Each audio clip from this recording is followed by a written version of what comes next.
ഭാരതത്തിൻ്റെ വ്യോമയാന ചരിത്രത്തിൽ വളരെ ദുഃഖകരമായ ഒരു ദിവസമായി രേഖപ്പെടുത്തേണ്ടി വരികയാണ് 2025 ജൂൺ 12 വ്യാഴാഴ്ച.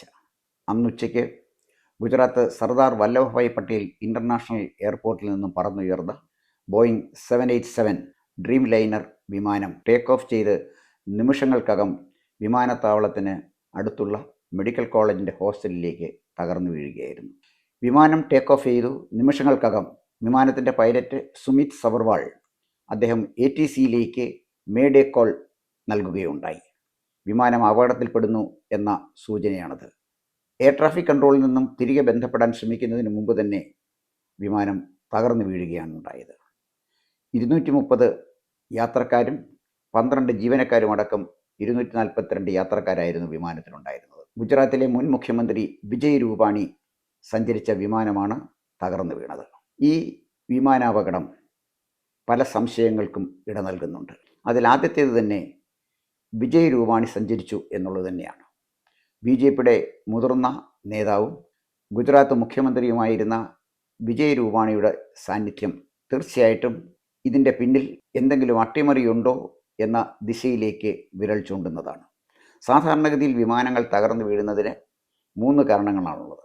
ഒന്ന്, വിമാനത്തിൻ്റെ സാങ്കേതികമായ തകരാറാകാം, അല്ലെങ്കിൽ പൈലറ്റിന് സംഭവിക്കുന്ന മനുഷ്യസഹജമായ പിഴവുകളാകാം, അതുമല്ലെങ്കിൽ അപ്രതീക്ഷിതമായി ഉണ്ടാകുന്ന കാലാവസ്ഥ വ്യതിയാനങ്ങളാകാം.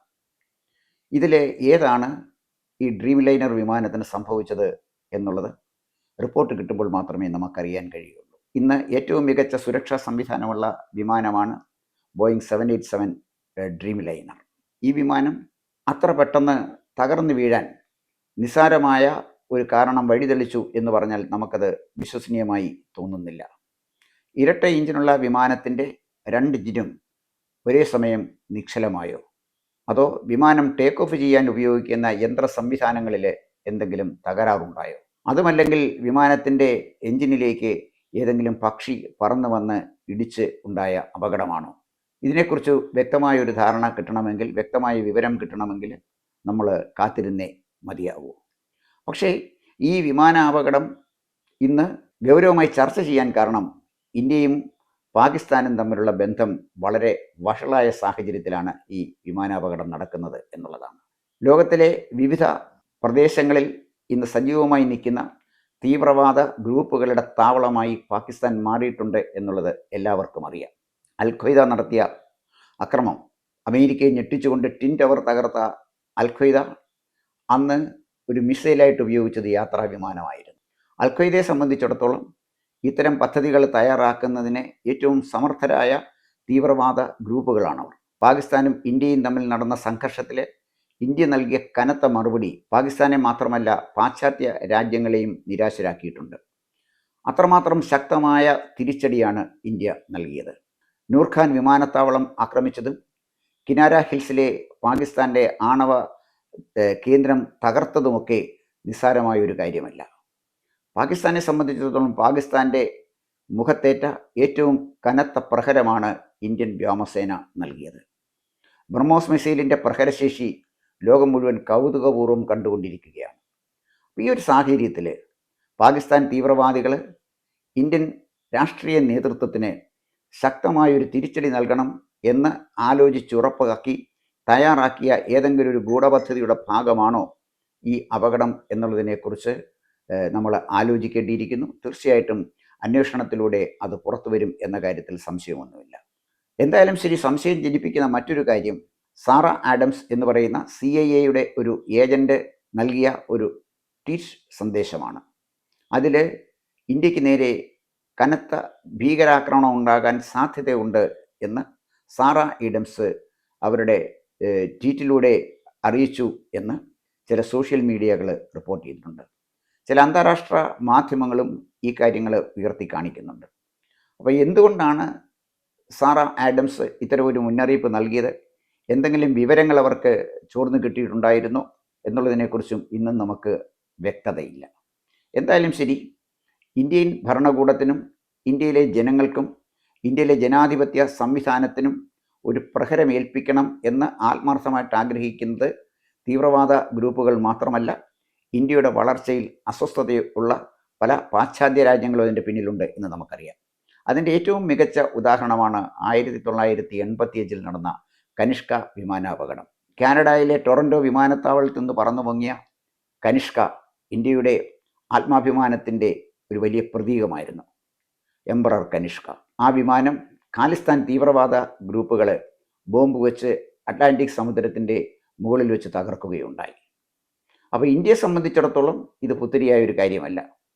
ഇന്ത്യയെ തകർക്കാനും ദുർബലമാക്കാനും ഗൂഢമായ ശ്രമം നടത്തുന്ന ഒട്ടേറെ തീവ്രവാദ ഗ്രൂപ്പുകൾ കാനഡ അടക്കം പല രാജ്യങ്ങളിലും പ്രവർത്തിക്കുന്നുണ്ട്. ഇവർക്ക് ആവശ്യമായ സഹായം നൽകാൻ ടർക്കി അടക്കമുള്ള പല രാജ്യങ്ങളും തയ്യാറായിട്ട് മുന്നോട്ട് വരുന്നുണ്ട്. പാകിസ്ഥാനെ സംബന്ധിച്ചിടത്തോളം പാകിസ്ഥാന് ആളും അർത്ഥവും കൊടുത്ത് സഹായിക്കുന്നത് ചൈനയാണ്. ചൈന ലോകത്തിലെ വൻ ശക്തികളിൽ ഒന്നാണ്.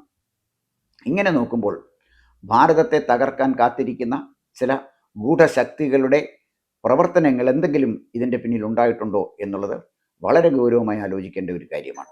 അതുപോലെ തന്നെ അറബിക്കടലിൽ 2 കപ്പലുകൾ അടുത്തടുത്ത സമയത്ത് മുങ്ങാനുണ്ടായ ചില സാഹചര്യം, ഒരുപക്ഷെ ഇതൊക്കെ വെറും ആകസ്മികമായി സംഭവിച്ചതാണ് എങ്കിൽ പോലും സാഹചര്യത്തിൻ്റെ പ്രത്യേകതകളുണ്ട്, ഒട്ടേറെ സംശയങ്ങൾ ഉയർത്തുന്നതാണ് ഇക്കാര്യങ്ങളെന്ന് പറയാതിരിക്കാൻ കഴിയില്ല. അതിലേറ്റവും പ്രധാനപ്പെട്ട ഒരു കാര്യം, ഗുജറാത്തിലെ സർദാർ വല്ലഭഭായ് പട്ടേൽ ഇൻ്റർനാഷണൽ വിമാനത്താവളത്തിൽ നിന്നാണ് ഈ ഡ്രീംലൈനർ വിമാനം പറന്ന് പൊങ്ങിയത്. ഗുജറാത്തിനെ സംബന്ധിച്ചിടത്തോളം ഒരു പ്രത്യേകതയുള്ളത്, ഗുജറാത്ത് നരേന്ദ്രമോദിയുടെ സംസ്ഥാനമാണ്, ആഭ്യന്തരമന്ത്രി അമിത്ഷായുടെ സംസ്ഥാനമാണ്. അപ്പം അമിത്ഷായെയും അതുപോലെ തന്നെ നരേന്ദ്രമോദിയെയും ലക്ഷ്യമിട്ട് ഗുജറാത്തിലെ സർദാർ വല്ലഭഭായ് പട്ടേൽ വിമാനത്താവളം തന്നെ ഇത്തരമൊരു അക്രമത്തിന് ആരെങ്കിലും തിരഞ്ഞെടുത്തിട്ടുണ്ടോ എന്നുള്ളത് കൃത്യമായി നമ്മൾ പരിശോധിക്കേണ്ടതാണ്. ഇന്ത്യയിലെ വിമാനാപകടം പുത്തരിയല്ല. ഇന്ത്യയിൽ നടന്ന ഏറ്റവും വലിയ വിമാനാപകടം 1996 ഹരിയാനയുടെ ആകാശത്ത് വെച്ച് സൗദി എയർലൈൻസും അതുപോലെ തന്നെ ഖാലിസ്ഥാൻ എയർലൈൻസും നേരിട്ട് കൂട്ടിമുട്ടിയതാണ്. 2 വിമാനങ്ങൾ ആകാശത്ത് കൂട്ടിമുട്ടുക എന്ന് പറയുന്നത് വ്യോമയാന ചരിത്രത്തിൽ വളരെ അപൂർവമായി മാത്രം സംഭവിക്കുന്നതാണ്. 1996 ഹരിയാനയുടെ ആകാശത്ത് നടന്ന ഈ അപകടമാണ് ഇന്ത്യ കണ്ട ഏറ്റവും വലിയ അപകടം. അതിൽ 349 യാത്രക്കാർ, 2 വിമാനങ്ങളിലുമായി ഉണ്ടായിരുന്ന 349 യാത്രക്കാർ തൽക്ഷണം മരിക്കുകയുണ്ടായി. അതുപോലെ തന്നെ പാകിസ്ഥാൻ്റെ ചരിത്രം നമ്മളൊന്ന് പരിശോധിച്ചാൽ ഈ സാഹചര്യത്തിൻ്റെ മറ്റൊരു പ്രത്യേകത വിരൽ ചൂണ്ടുന്ന ഒരു വസ്തുത, ഇന്ത്യയും പാകിസ്ഥാനും തമ്മിലുള്ള സംഘർഷം നിൽക്കുമ്പോൾ ഇന്ത്യ പാകിസ്ഥാൻ വ്യോമ താവളങ്ങളിലെ കനത്ത മിസൈൽ ആക്രമണങ്ങൾ നടത്തിക്കൊണ്ടിരിക്കുമ്പോൾ പാകിസ്ഥാൻ ബോധപൂർവം അവരുടെ പാക് യാത്രാ വിമാനങ്ങൾ റാവൽപിണ്ടിയിൽ നിന്ന് മറ്റ് പല സ്ഥലങ്ങളിലേക്കും സഞ്ചരിക്കാൻ വിടുകയുണ്ടായി. എന്ന് പറഞ്ഞാൽ ഇന്ത്യയുടെ ഏതെങ്കിലും ഒരു മിസൈൽ ഏറ്റ് ഏതെങ്കിലും ഒരു പാകിസ്ഥാനി യാത്രാ വിമാനം തകർന്ന് യാത്രക്കാർ മരിച്ചാൽ അന്താരാഷ്ട്ര രംഗത്ത് ഇന്ത്യ ഒറ്റപ്പെടുകയും കടുത്ത വിമർശനങ്ങൾ നേരിടേണ്ടി വരികയും ചെയ്യും എന്നറിയാവുന്നതുകൊണ്ട് പാകിസ്ഥാൻ ബോധപൂർവം ചെയ്ത ഒന്നായിരുന്നു അത്. അതുപോലെ തന്നെ ഇന്ത്യയും പാകിസ്ഥാനും തമ്മിൽ നടന്ന സംഘർഷത്തിൽ നരേന്ദ്രമോദി നേടിയ മേൽക്കൈ, അത് നരേന്ദ്രമോദിയുടെ പ്രതിച്ഛായയിലുണ്ടായ മാറ്റങ്ങൾ, വലിയ വർധനവ്, ഇതിലൊക്കെ പാക് ഭരണകൂടം മാത്രമല്ല തീവ്രവാദ ഗ്രൂപ്പുകളും വളരെയധികം അസ്വസ്ഥരാണ്. അടുത്ത മറ്റൊരു പ്രത്യേകതയുള്ളത്, ഈ വിമാനം ടാറ്റ എയർലൈൻസിൻ്റെ വിമാനമാണ്. നിർഭാഗ്യമെന്ന് പറയട്ടെ, ടാറ്റ എയർലൈൻസ് ഇന്ത്യൻ എയർലൈൻസ് ഏറ്റെടുത്തതിന് ശേഷം നമ്മുടെ വിമാന സർവീസ് കാര്യക്ഷമമായി നടത്താൻ എന്തുകൊണ്ടോ ടാറ്റയ്ക്ക് കഴിയുന്നില്ല എന്നുള്ളതൊരു വസ്തുത തന്നെയാണ്, നിഷേധിച്ചിട്ട് കാര്യമില്ല. വിമാനം കൃത്യസമയത്ത് സർവീസ് നടത്താതിരിക്കുക, വിമാനത്തിലെ സൗകര്യങ്ങൾ പരിമിതിപ്പെടുത്തുക, ഒട്ടേറെ വിമർശനങ്ങൾ ടാറ്റയ്ക്ക് നേരെ ടാറ്റ എയർലൈൻസിൻ്റെ പ്രവർത്തനവുമായി ബന്ധപ്പെട്ട് ഉണ്ടായിട്ടുണ്ട്. പക്ഷേ സാധാരണഗതിയിലെ ടാറ്റ മാനേജ്മെൻറ്റ് ഈ കാര്യങ്ങളൊക്കെ വളരെ ഗൗരവപൂർവ്വം പരിഗണിക്കുന്ന മാനേജ്മെൻറ്റാണ്. പക്ഷേ വിമാന സർവീസിൻ്റെ കാര്യത്തിൽ എന്തോ ചില പോരായ്മകൾ ടാറ്റയ്ക്ക് സംഭവിച്ചിട്ടുണ്ട് എന്ന് പറയാതിരിക്കാൻ കഴിയില്ല. ഈ വിമാനം ദില്ലിയിൽ നിന്ന് യാത്ര പുറപ്പെട്ടപ്പോൾ തന്നെ ചില പ്രശ്നങ്ങൾ വിമാനത്തിനുണ്ടായിരുന്നു എന്ന് ചില യാത്രക്കാർ റിപ്പോർട്ട് ചെയ്തിട്ടുണ്ട്. പക്ഷേ അതിലെല്ലാം ഉപരിയായിട്ട് മറ്റൊരു വസ്തുതയുള്ളത്, ടാറ്റയ്ക്കെതിരെ അടുത്ത സമയത്ത് വന്ന വ്യാപകമായ പ്രചരണം, അവരുടെ സ്റ്റുഡിയോ എന്ന തുണിക്കട ബഹിഷ്കരിക്കണം എന്ന ആഹ്വാനവുമായി ചില തീവ്രവാദ ഗ്രൂപ്പുകൾ ഇന്ത്യയിലും സജീവമായിട്ടുണ്ട്. അപ്പോൾ ടാറ്റയ്ക്കൊരു പണി കൊടുക്കണം എന്ന ആഗ്രഹത്തിൻ്റെ ഭാഗമായി ചെയ്ത ഒന്നാണോ ഈ വിമാനാപകടം എന്നതും നമ്മൾ ആലോചിക്കേണ്ടതാണ്. എന്തായാലും ശരി, ഇന്ത്യയുടെ വ്യോമയാന ചരിത്രത്തിൽ മാത്രമല്ല ഇന്ത്യയുടെ രാഷ്ട്രീയ ചരിത്രത്തിലും വളരെ ദുഃഖകരമായ ഒരു ദിനമായിട്ട് രേഖപ്പെടുത്തേണ്ട ഒരു ദിവസമായി 2025 മെയ് 12 മാറുകയാണ്. ഈ വിമാനത്തിലെ യാത്രക്കാരായിരുന്ന വിജയ് രൂപാണിയും അതുപോലെ തന്നെ മലയാളിയായ രഞ്ജിതയും അടക്കം 242 യാത്രക്കാരുടെ മരണത്തിൽ ജനഭൂമി ആദരാഞ്ജലികൾ അർപ്പിക്കുന്നു. കൂടുതൽ വാർത്തകളും വിശേഷങ്ങളും നേരിട്ട് ലഭിക്കാൻ ജനങ്ങളിൽ നിന്ന് ജനങ്ങളിലേക്ക് ജനഭൂമി ന്യൂസ് സബ്സ്ക്രൈബ് ചെയ്യൂ.